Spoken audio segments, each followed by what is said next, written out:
இப்போ நம்ம இல்லுஸ்ட்ரேட்டரில் new document open பண்ணுறது, அதுக்கப்புறமா எப்படி லேயரை மேனேஜ் பண்ணுறது அப்படிங்கிறத பற்றி நம்ம இப்போ பார்க்கலாம். ஃபைலில் நியூ, இங்கே வந்துட்டு ஃபைல் நேம்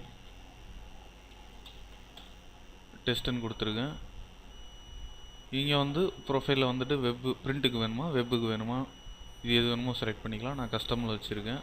நம்பர் ஆஃப் ஆட்போர்ட்ஸ், எத்தனை ஆட்போர்ட் வேணும், நான் 1 வச்சுருக்கேன். சப்போஸ் 2 3 இப்படி கொடுக்குறோன்னா 2-3 டாக்குமெண்ட் வந்து ஓப்பன் ஆகிருக்கும். இங்கே வந்து நம்பர் ஆஃப் ஆட்போர்ட்ஸ் வந்து 1 வைக்கிறேன். இங்கே A4 சைஸ், இங்கே என்ன சைஸ் வேணுமோ அது இங்கே இருக்குது. டிஃபால்ட்டாக மெஷர்மெண்ட்டில் இருக்குது. அதில் நான் A4 வச்சுருக்கேன். வித் அண்ட் ஹைட்டு அதோட டிஃபால்ட் வந்து விசிபிளாக இருக்குது. யூனிட்ஸ் வந்து சென்டிமீட்டரில் இருக்குது. அதே வந்து பைகாஸ் மில்லிமீட்டர் இன்ச்சஸ் இதில் எது வேணுமோ நம்ம வச்சுக்க முடியும். அடுத்து வந்தீங்கன்னா டாக்குமெண்ட் வந்து போர்ட்ரைட்டில் வேணுமா இல்லை லேண்ட்ஸ்கேப்பில் வேணுமா அப்படிங்கிறது தான். நான் போர்ட்ரைட் செலக்ட் பண்ணிக்கிறேன். அடுத்து வந்து ப்ளீடுங்கிறது வந்துட்டு அந்த டாக்குமெண்ட்டில் வர ஸ்பேஸ். ப்ளீடு வந்து நான் எல்லாமே 0ல் வச்சுருக்கேன்.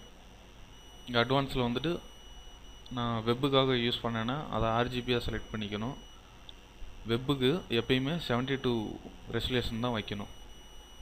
ஹையர் ரெசல்யூஷன் போட்டோம்னா அந்த இமேஜ் லோட் ஆகிறதுக்கு டைம் எடுத்துக்கும்.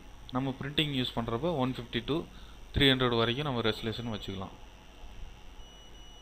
பிரிண்டிங்க்கு நம்ம CMYK தான் யூஸ் பண்ணணும். இப்போ ஓகே கொடுத்துட்டேன். இப்போ டாக்குமெண்ட் வந்திருக்கு.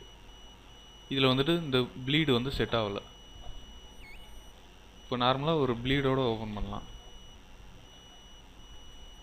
இங்கே வந்துட்டு ஒரு 2 பாயிண்ட்டு, எல்லாமே டிஃபால்ட்டாக 2 பாயிண்ட் வந்துருச்சு. ஏன்னா இங்கே ஈவனாக ஸ்கேலிங் இருக்குது. இந்த ஸ்கேலிங் எடுத்து விட்டோம்னா நம்ம கஸ்டமில் கூட வச்சுக்க முடியும். ஸோ நான் இங்கே ஸ்கேலிங் வச்சுட்டு ஈவனாக ஓகே 4 வச்சுருக்கேன். இப்போ ஓகே கொடுக்குறேன். பாருங்கள், இந்த இடத்துல ஸ்பேஸ் க்ரியேட் ஆகிருக்கு. அந்த ரெட் கலர் தான் document size, red colour border தான் டாக்குமெண்ட் சைஸு. அதுலேருந்து கொஞ்சம் ஸ்பேஸ் கொடுத்து உள்ளே வச்சுக்கிச்சு. ஸோ நம்ம ஒர்க் பண்ண வேண்டிய ஏரியா இது தான். இதுக்குள்ளே நம்ம ஒர்க் பண்ணிக்கலாம். அதுக்காக தான் இந்த ப்ளீட் செட் பண்ணுறது.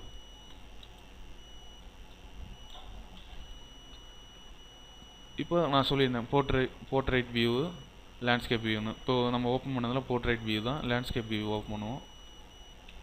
ஸோ அதுவே இப்போ லேண்ட்ஸ்கேப் வியூவில் இருக்குது.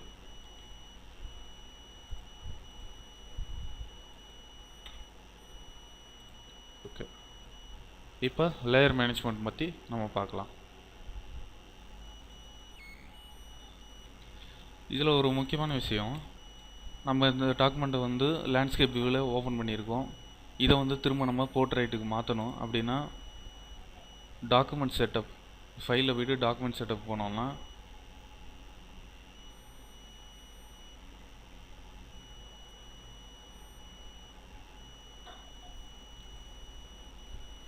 எடிட் ஆர்ட்போர்ட்ஸ் வந்துடும்.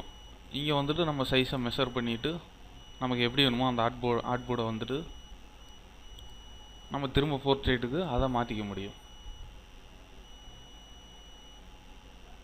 ஓகே, இப்போ வந்து நம்ம CMYK மோடில் ஓப்பன் பண்ணிட்டோம். ஆனால் நமக்கு RGB மோடு வேணும். அப்போ டாக்குமெண்ட் ஓப்பன் பண்ணி ஒர்க் பண்ணிட்டோம். இதை RGBக்கு மாற்றணும் அப்படின்னா ஃபைலில் போய்ட்டு டாக்குமெண்ட் கலர் மோடு, அதில் போய்ட்டு RGB கொடுத்தீங்கன்னா இங்கே RGBயில் வந்துட்டு இந்த கலர் மோடு வந்து சேஞ்ச் ஆகிக்கும். இப்போ லேயர் மேனேஜ்மெண்ட் பற்றி பார்க்கலாம். F7 வந்து லேயர். நீங்கள் ஃபோட்டோஷாப் படிச்சுட்டு இந்த இல்லுஸ்ட்ரேட்டருக்கு வந்திருந்தீங்கன்னா இந்த லேயர் மேனேஜ்மெண்ட் பற்றி க்ளீனாக வந்து ஃபோட்டோஷாப்பில் பார்த்துருப்பீங்க. அந்த ஃபோட்டோஷாப்பும் இதுவும் கிட்டத்தட்ட சேம் தான். ஆனால் ஒரு சில ஆப்ஷன்ஸ் மட்டும் அதுக்கும் இதுக்கும் கொஞ்சம் டிஃபர் ஆகும். இப்போ இது லேயர் 1ல் வந்து ஒரு ஆப்ஜெக்ட் பண்ணுறேன்.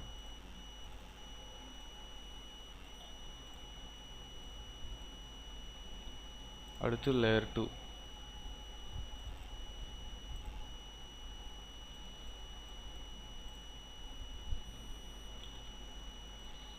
லேயர் 2 கிளிக் பண்ணி அதில் ஒரு ட்ரா பண்ணுறேன்.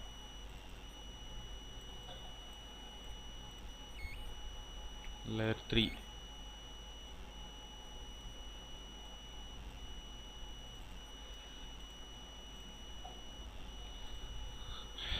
இப்போ வந்துட்டு எல்லாத்துக்கும் மேலே இந்த லேயர் இருக்கனால அதோட ஆப்ஜெக்ட் வந்து மேலே விசிபிளாக இருக்குது.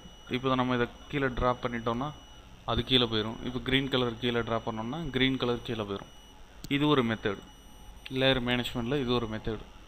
இது இல்லாமல் நான் இந்த 2 லேயரில் இருக்கிறதையும் கட் பண்ணிடுறேன், இந்த 2 லேயரையும் டெலிட் பண்ணிடுறேன். ஃபோட்டோஷாப்புக்கும் இந்த இல்லுஸ்ட்ரேட்டருக்கும் லேயர் மேனேஜ்மெண்ட்டில் என்ன ஒரு டிஃப்ரெண்ட்னா, நம்ம இல்லுஸ்ட்ரேட்டரில் ஒரே லேயர்லேயே எவ்வளோ ஆப்ஜெக்ட் வேணாலும் நம்ம வச்சுக்க முடியும். அதை நம்ம ஈஸியாக அரேஞ்ச் பண்ண முடியும். இப்போ வந்துட்டு ஃபோட்டோஷாப்னால் ஒரு லேயரில் ஒரு ஆப்ஜெக்ட் தான் வைப்போம், அடுத்த ஆப்ஜெக்ட்டுக்கு அடுத்த லேயர் தான் நம்ம யூஸ் பண்ணுவோம். இங்கே வந்து அந்த மாதிரி கிடையாது. இப்போ இங்கே ஒரு ஆப்ஜெக்ட் இருக்குது, நான் இன்னும் 2 ஆப்ஜெக்ட்டையும் இதே இடத்துலையே பேஸ்ட் பண்ணிட்டேன். ஸோ 3மே வந்து ஒரு லேயருக்குள்ளே இருக்குது. இதை ஃப்ரண்ட் அண்ட் பேக் அரேஞ்ச் பண்ணோன்னா இதை ரைட் கிளிக் பண்ணிவிட்டு அரேஞ்சில் பிரிங் டு ஃப்ரண்ட் அப்படின்னு கொடுத்தோன்னா இது வந்துடும். இது பிரிங் டு ஃப்ரண்ட். சரி, இப்போ இதை நான் திரும்ப பேக் லான் பண்ணோம், அரேஞ்சில் போய்ட்டு சென்ட் டு பேக். இந்த மாதிரி வந்துட்டு நம்ம இதை அரேஞ்சஸ் பண்ணிக்க முடியும். அடுத்து இன்னொன்று பார்த்தீங்கன்னா, ஃபோட்டோஷாப்பில் குரூப் பண்ணோன்னா நம்ம தனித்தனி லேயரை செலக்ட் பண்ணி அதை ஒரு குரூப்பாக மூவ் பண்ணி வச்சுட்டு அந்த ஃபோல்டரை செலக்ட் பண்ணி அந்த குரூப்பை மூவ் பண்ணுறதுக்கு ஒர்க் பண்ணுவோம். இதில் பார்த்தீங்கன்னா இந்த 2த்தையும் செலக்ட் பண்ணிவிட்டு கண்ட்ரோல் G கொடுத்தீங்கன்னா குரூப் ஆயிரும். எப்பயுமே அது குரூப்பாகவே இருக்கும். அன்குரூப் பண்ணோன்னா ரைட் கிளிக் பண்ணிங்கன்னா அன்குரூப் பண்ணிக்கலாம், திரும்ப இதை தனித்தனியாக வச்சுக்கலாம். திரும்ப குரூப் பண்ணோன்னா ரைட் கிளிக் பண்ணி குரூப் பண்ணிக்கலாம்.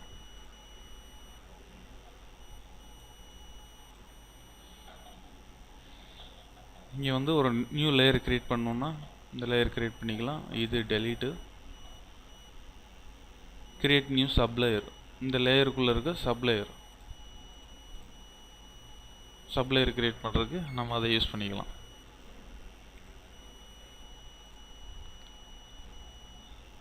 இது வந்து ஷோ பண்ணுறதுக்கும் திரும்ப ஹைட் பண்ணிக்கிறதுக்கும் இந்த ஆப்ஷன் யூஸ் பண்ணிக்கலாம்.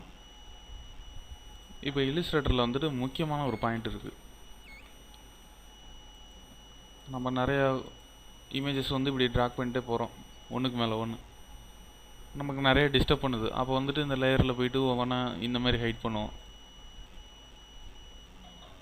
இந்த மாதிரி ஹைட் பண்ணி விசிபிள் பண்ணுறதுக்கு நமக்கு அவசியமே கிடையாது.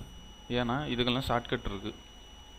நம்ம இங்கே வந்து கஷ்டப்படுறதுக்கு ஒரு ஆப்ஜெக்டை கிளிக் பண்ணி F3 ப்ரெஸ் பண்ணிங்கன்னா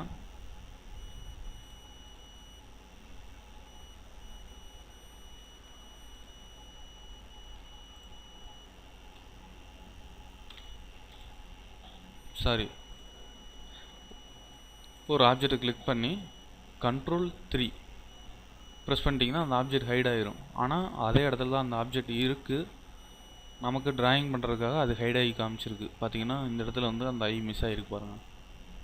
இதுதான் அந்த ஆப்ஜெக்ட். நம்ம அந்த ஆப்ஜெக்ட்டை கிளிக் பண்ணோன்னே Ctrl+3 கொடுத்தோன்னே போயிடுச்சு. Ctrl+3 கொடுக்குறேன்,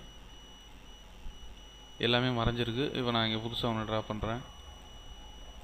திரும்ப எனக்கு விசிபிள் பண்ணணுன்னா Ctrl+Alt+3 கொடுத்தனே எல்லாமே விசிபிள் ஆயிரும்.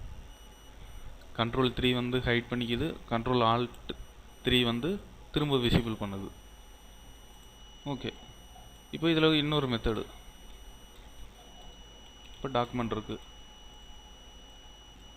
நம்ம தனித்தனியாக ஆப்ஜெக்ட் போட்டு வரைஞ்சிட்ருக்கோம். இப்போ ஒரு ஆப்ஜெக்டை மூவ் பண்ணுறப்போ வந்து ஒரு ஆப்ஜெக்ட் இப்படி செலக்ட் பண்ணி மூவ் பண்ணுறப்ப இன்னொன்று வந்து டிஸ்டர்ப் பண்ணுது. அப்போ இது வந்து டிஸ்டர்ப் பண்ணக்கூடாதுன்னா இதை செலக்ட் பண்ணிவிட்டு Ctrl+2 அமுத்துனோன்னா அந்த லேயர் வந்து லாக் ஆகிக்கும். பார்த்தீங்களா, இந்த லேயர் வந்து லாக் ஆகிருக்கு. இப்போ திரும்ப இதை ஒர்க் பண்ணுறேன். இதுக்கு மேலே நிறைய ஆப்ஜெக்ட் போட வேண்டியது இருக்குது, இதை லாக் பண்ணோம். அப்போனா Ctrl+2 பார்த்தீங்கன்னா இது லாக் ஆகிடுச்சு. அன்லாக் பண்ணணும்னா நம்ம லேயரில் லாக் பண்ணி அன்லாக் பண்ணிக்கலாம். அப்படி இல்லாட்டி ஷார்ட்கட்டில் வந்துட்டு Ctrl+2 அன்லாக் பண்ணணுன்னா Ctrl+Alt+2 அன்லாக் ஆகிடும்.